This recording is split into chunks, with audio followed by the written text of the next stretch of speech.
Hello friends, welcome back to my channel. अब हम जो है एक सीरीज़ स्टार्ट करने वाली हूँ मैं फॉर HTET 2025 जो नवंबर दिसंबर में कंडक्ट होने वाला है।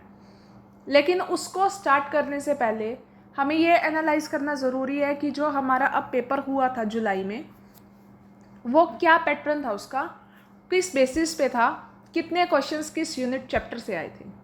और यकीन मानिए जो पुराने HTET थे और जो ये वाला पेपर हुआ है, दोनों में ही बहुत ज़्यादा डिफरेंस था।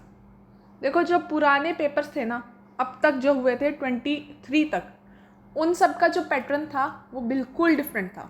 उसमें जो इम्पोर्टेंट टॉपिक्स थे वो इस वाले पेपर में टॉपिक्स ही नहीं थे।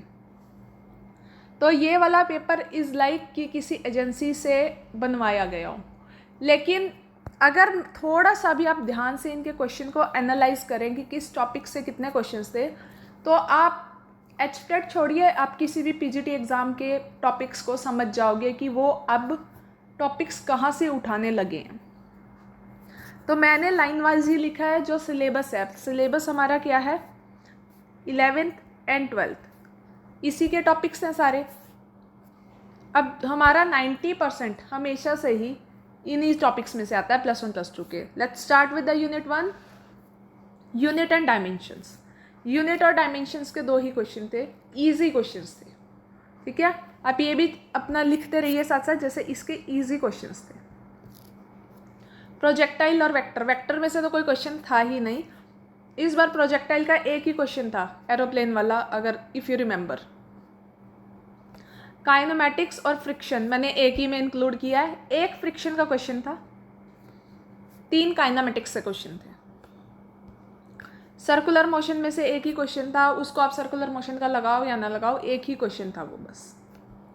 वर्क पावर एनर्जी से 2 क्वेश्चंस थे, इजी क्वेश्चंस थे।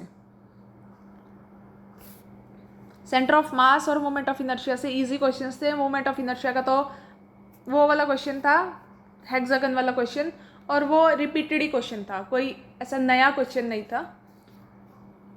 एक ग्रेविटेशन से क्वेश्चन था जो सैटेलाइट के बेस पे था। इस बार फ्लूइड्स देखो, +1 में कितनी बड़ी यूनिट्स है, मैकेनिक्स और फ्लूइड अट्रेस्ट, फ्लूइड्स मैकेनिक्स, लेकिन इसमें से क्वेश्चन एक ही था। हर बार Archimedes principle, Pascal's law, pressure at a height, इन सब से क्वेश्चन आते थे, लेकिन इस बार कुछ ऐसा नहीं था। एक नॉर्मल सा क्वेश्चन था +2 में, सॉरी +1 की किसी बुक के पीछे से न्यूमेरिकल उठाया हुआ kind of question.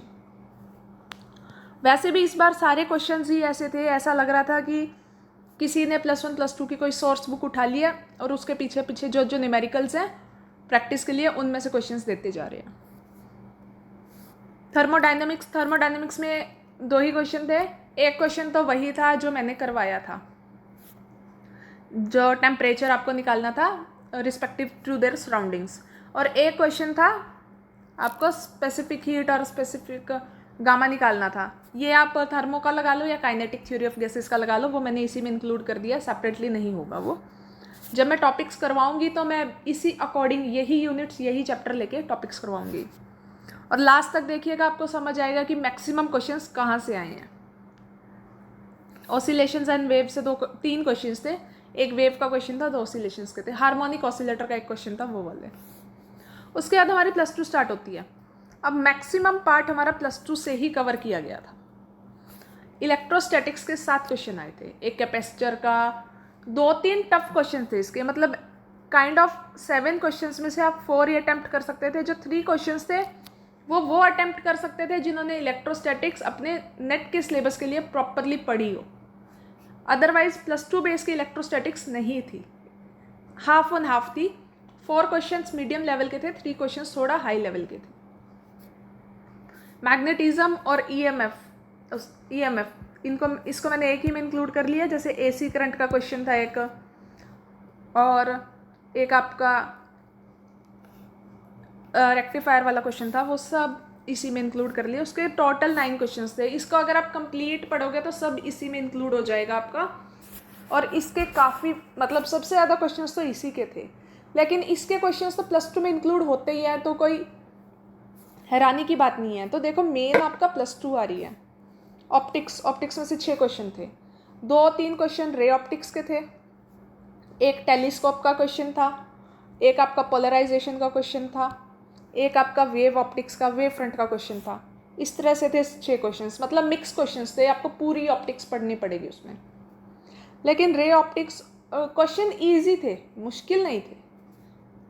Hydrogen atom या ड्यूल नेचर, इसको एक में इंक्लूड करके पढ़ेंगे। एटम्स एंड न्यूक्लियर एटम्स लगा लो इसको पूरा।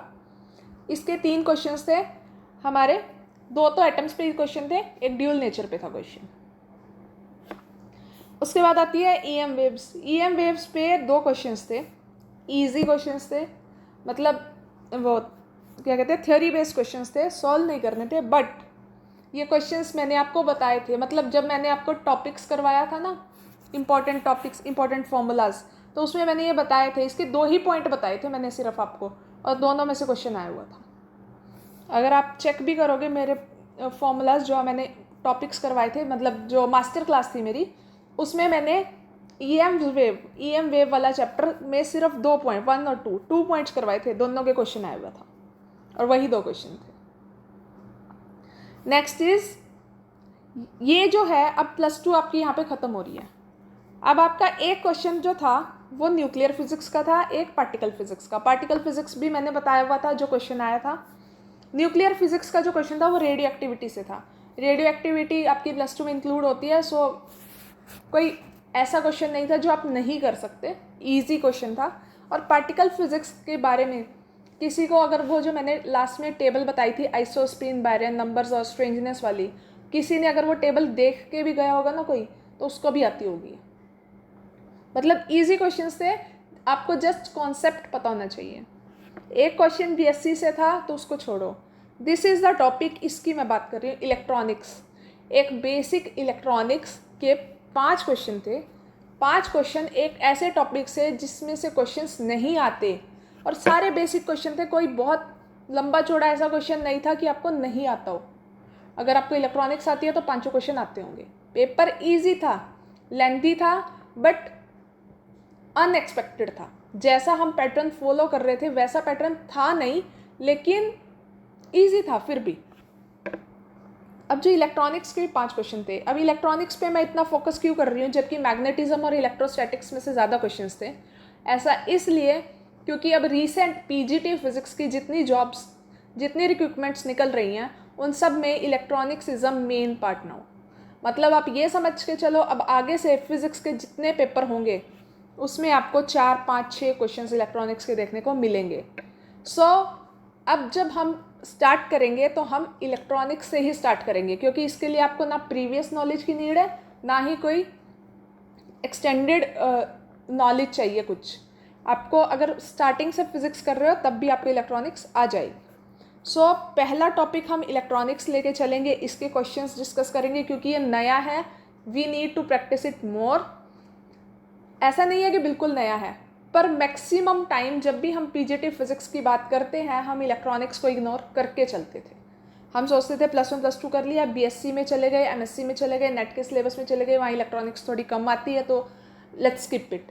तो इसको अब स्किप मत करना, ये समझ के चलना। एचटेट में इसके अब की बार 5 क्वेश्चन आए हैं, तो नेक्स्ट एचटेट में इसके कम से कम 10 क्वेश्चन आ सकते हैं, 7-8 क्वेश्चन मिल सकते हैं आपको। सो इसको बिल्कुल भी नज़रअंदाज नहीं करना। नेक्स्ट है टीचिंग एप्टीट्यूड, इसके 3 ही क्वेश्चन थे, तो ऐसे कोई बहुत लंबे जोड़े ऐसे क्वेश्चन नहीं थे कि आपको पढ़ के समझ ना आए। एक जनरल टीचर के लिए वो इजी क्वेश्चन होंगे। If you are a teacher, आपने कभी भी पढ़ाया है 1 साल के लिए, 2 साल के लिए, और वो आपके लिए इजी ही होंगे क्वेश्चन। तो ये हमारा मेरा एनालिसिस था पेपर का 2025 का, या फिर आप ये कह सकते हो 2024 का पेपर था, क्योंकि ये 25 वाला तो होना है, अभी जुलाई वाला पेपर था जो, उसका ये एनालिसिस था। और इसको as a new pattern consider करो और इसके अकॉर्डिंग ही तैयारी करो। अब मेरे अकॉर्डिंग मैं सबसे पहले जो क्वेश्चंस पेपर में इस बार +2 के पेपर करवाने वाली हूँ, +2 का सीरीज स्टार्ट कर रही हूँ पहले टॉपिक्स की, उसमें भी सबसे पहले इलेक्ट्रॉनिक्स को ही कवर किया जाएगा, क्योंकि आपका जो यूपी का जीआईसी वाला पेपर होना है, राजस्थान का पेपर होना है, एक एटॉमिक वाला पेपर है। एटॉमिक की अभी तक कोई नोटिफिकेशन नहीं आई है फॉर द एप्लीकेशन, इसका जस्ट रूल्स आए थे, वो मैंने आपको बता दिए थे। तो इन सब पेपर्स में electronic is a main part, तो हम इलेक्ट्रॉनिक से स्टार्ट करेंगे। Still you want any other topic कि आप उससे स्टार्ट करना चाहते हैं या कोई और टॉपिक जो आप पहले करना चाहते हैं वो बता दीजिए, क्योंकि मेरी ये सीरीज़ पर्टिकुलरली एचटेट के लिए नहीं होगी. This series is for all PGT physics. आपका पीजीटी फिजिक्स का कोई भी पेपर दो, ये क्वेश्चंस जो मैं करवाऊंगी अब करके जाना, आपके नंबर कहीं नहीं जाने वाले.